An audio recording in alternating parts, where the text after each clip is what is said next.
ఇలా ఉన్న తల్లికి ఏమి విలువిచ్చినాను? జగన్మోహన్ రెడ్డి గారికి ప్లీనరీలో ఇడుపులపాయలు చెప్పింది షర్మిలమ్మ గారు, విజయమ్మ గారు. నా కొడుకును ఆంధ్రప్రదేశ్ ప్రజల చేతులలో పెడుతున్నా. తెలుగు ప్రజలు ఎంత నష్టపోయారో నేను ఒక్కదాన్ని రాజశేఖర రెడ్డి గారు కోల్పోయి నేను నష్టపోయినా, మీరందరూ ఎంత నష్టపోయారో నేను ఒక్కదాన్ని ఎంత నష్టపోయినా, నా కొడుకును మీ చేతిలో పెడుతున్నా అంటే కష్టాలు వచ్చినా, ఇబ్బందులు వచ్చినా, జైలుపాలైనా, చివరకు ఆయనను వైజాగ్లో చంపడానికి ప్రయత్నం చేసిన పట్టు విడువని విక్రమార్కుని లెక్క ఆయన పవర్లోకి వచ్చి రాజశేఖర రెడ్డి గారి పేరు చిరస్మరణీయంగా ఉండేటట్టు అక్కడ చేస్తూ ఉండే. మరి నువ్వేం చేసినావు?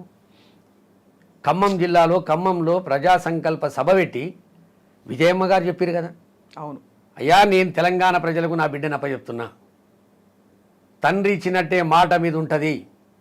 అక్కడ జగన్మోహన్ రెడ్డి గారిని ఆంధ్రప్రదేశ్ ప్రజలకు అప్పచెప్తే ఇక్కడ నీకు అప్పచెప్పినా అని తెలంగాణ ప్రజలకు అప్పచెప్పింది కదా, మరి ఆ మాట ఎక్కడవా?